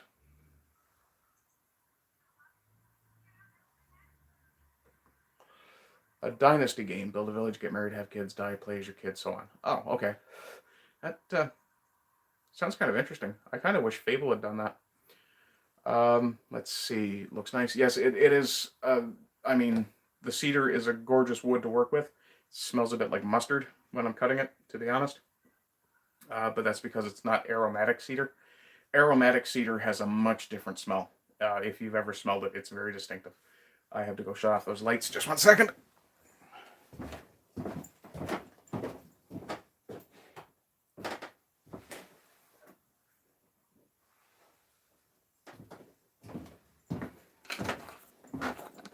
And this is my bottle of sawdust that I laid in the sun, which was probably half an hour ago or so. Actually, probably closer to an hour at this point. But as you can see, a lot of that fibrous stuff, the stuff that was sticking together, has kind of dissipated. It's gotten dried out pretty well. Now, this stuff, I could use it for filler. I'd have to mix it with glue. But if I'm going to use this stuff for filler, I'm going to have to be doing a project that doesn't need to be color matched. So it would have to be something where I'm filling a hole that I'm planning to paint or what have you. This would not be appropriate for, say, you can tell by the color of it, it doesn't quite match the cedar anymore. Partly because the cedar has 2 or 3 different colors in it, and also because this isn't just cedar in here. And there is some burned wood as well, so while it makes great mix for gluing, and in fact I could actually sculpt that,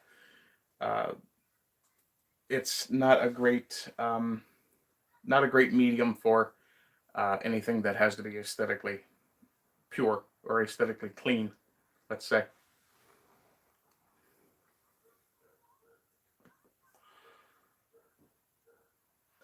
Prime Knight mentioned the shafts for pole arms and things. The problem with making any impact weapon is if I made it out of a wood that was more durable, it would be commensurately far more expensive.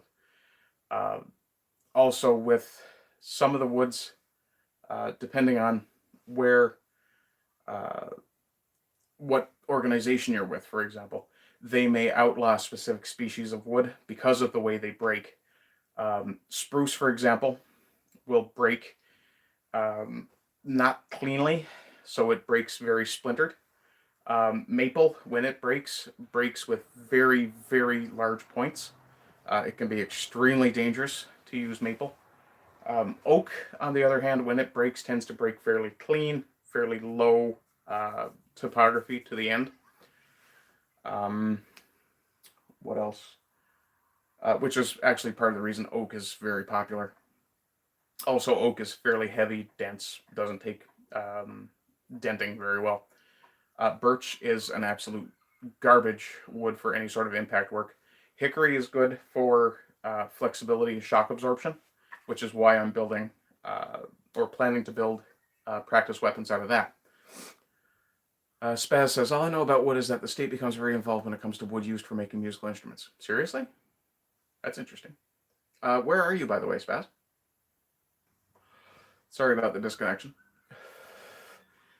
But if you didn't hear, oh, you're in Tennessee. Okay.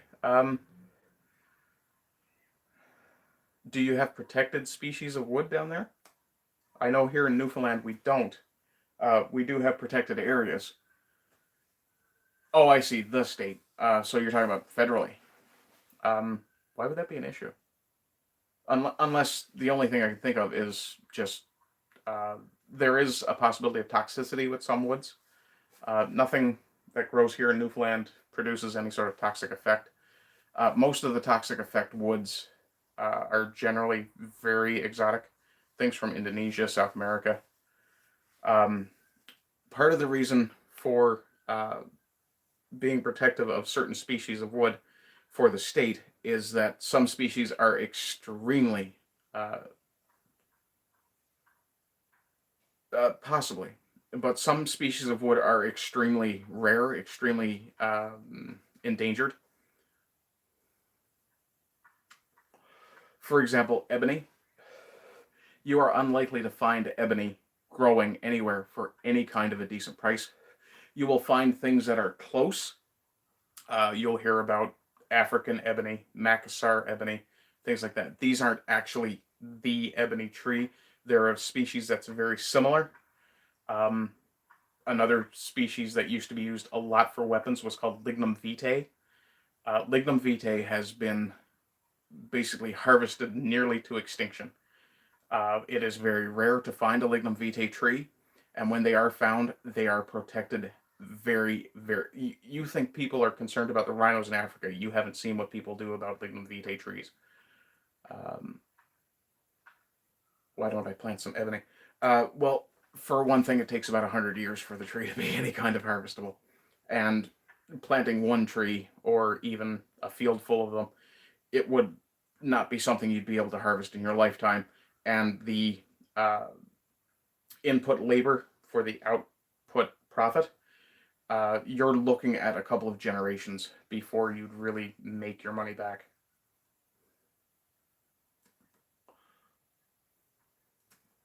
But to be honest, I don't understand why people aren't planting more exotic trees, or more of the endangered trees. Part of the reason, probably things like schools and things, they have budgets, so they plant what's cheap. Spruce, birch, etc. We have an endangered species here, actually, now that I'm thinking about it. When I mentioned birch, it reminded me. We have a species called white birch, which I do have a piece of that I use to make a bocan, Western-style bocan. Sounds like the forest Navy plant in Denmark was finished growing a few years ago as a reserve now. And that's one of the other problems. People think that clear cutting is a bad thing. But really, what happens when you clear cut an area is you give new trees a chance to really, really compete with the old growth stuff. The old growth stuff, in a sense, you can kind of compare what trees and plants do to each other to what animals will do to each other when they're competing for territory. Trees that have massive root systems and very large canopies choke off everything around them. If you've ever gone into an old growth forest, and I've been fortunate enough to be in a couple here in Newfoundland, around old trees, hi Rebel Jack, but around old trees, what you will find is that there is nothing growing except maybe a bit of grass underneath it, usually moss or something that doesn't need a lot of light. The reason for that being, of course, doesn't need a lot of light or water. The reason for that being that that massive canopy is actually a protective, it's a form of attack and defense for a tree. Because what it does, it prevents other species from taking root and challenging its territory. When we're talking about plants, we're talking about very small territories. But, yeah. In any case, folks, I want to go and get some supper. So, I will end this fairly shortly. But here in Newfoundland, I was talking about white birch. White birch is a protected species. The piece that I have was harvested from land that was being cleared, so there was no issue of protecting the tree. It was a fairly small tree in any case. And the great thing about white birch is when you're actually cleaning the bark off of it, when you're scraping the bark off of it, it smells like wintergreen, toothpaste, or gum, if you've ever smelled wintergreen gum. It's a wonderful smell. When I was working in the, or when I was doing the course, my woodworking course a couple of years ago, one of the instructors owed me a favor, and I had said to him, well, if you can ever get me a piece of white birch, I'd appreciate it. Turns out that he does, he's got a bit of land that he rents out as an Airbnb area, and he was clearing it. When he was clearing it, he brought me a beautiful piece of white birch. And I was very, very pleased with it. The problem is that once I had crafted the sword that I made, and it's a little narrower, a little smaller in dimension than I would like. It also is very soft. It would make a beautiful piece for kata or routine, for drilling, for practice. It's not up to impact. The one impact it took a significant dent, which is unfortunate because it had already been lacquered by that point. And that was simply me dropping it on, I had dropped it on a bed, and it had fallen off the bed onto the floor, onto another boak end that I had laid on the floor, which was made of oak. And when the two pieces connected, they didn't hit particularly hard, but there was a significant dent in the white birch piece. The oak boak end that I have is just a very cheaply made, I think it was $30 or $40 on Amazon. If you look along the spine, you can see that the spine is not cut symmetrically. It's a little bit curved as well. Essentially, it was basically a high-cost waster, which is also one of the reasons that I wouldn't make wasters here myself. What I want to make is essentially a line of practice boken with a Western aesthetic. What I have for the white birch piece that I made is kind of close to a Swiss saber sort of thing, though it doesn't have that curvature.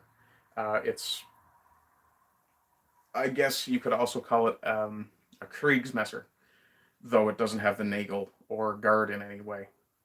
But it's more for practicing your grip and your technique. It would have made a lovely presentation piece if not for that dent. Yeah. Anyway, gang, I'm gonna check for chat one more time. Nobody's asked me anything, so that's awesome. I hope you guys are having a good day. Hope you continue to have good days, and rise again until lambs become lions. Catch you later. Bye bye.